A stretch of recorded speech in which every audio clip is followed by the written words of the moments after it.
CBSE Biology, Class 12, Chapter 5, Principles of Inheritance.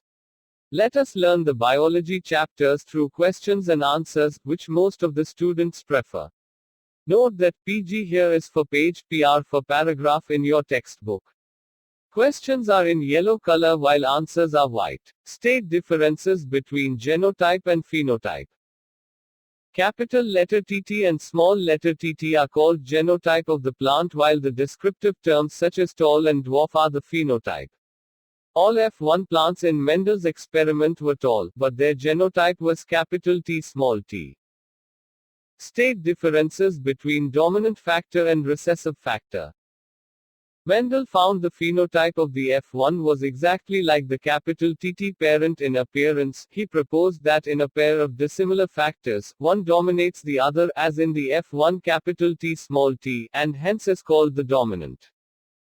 Thus, capital T is dominant while the other factor, that is small t, is recessive.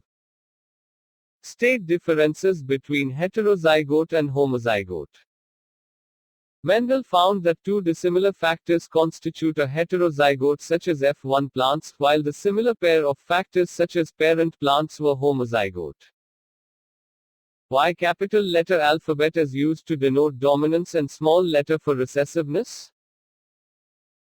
It is convenient and logical to use the capital and small letter or lowercase of an alphabetical symbol to remember this concept of dominance and recessiveness.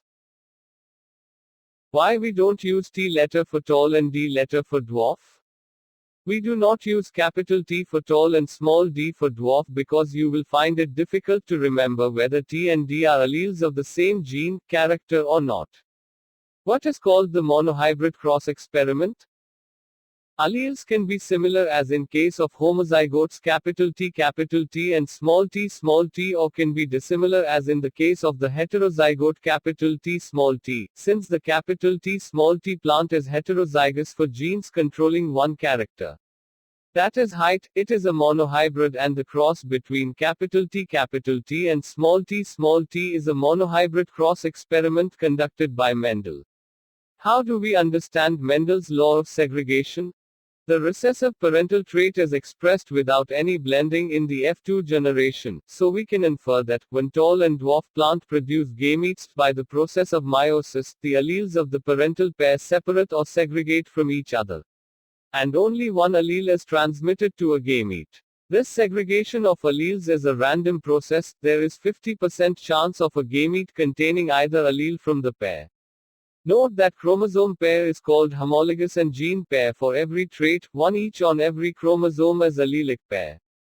To understand this, let's see an animation of meiosis cell division in which one chromosome from a pair gets separated and then finally gamete receives single set of chromosomes, also called N number or haploid number.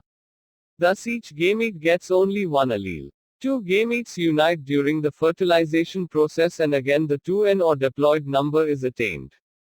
Since there is only one allele in a gamete, in terms of trait, it's pure, so it is called law of purity of gametes. End of this part. Dear students, share your doubts and questions to this email given below. The question answers of this chapter will be continued in the next video of CBSE Biology Class 12.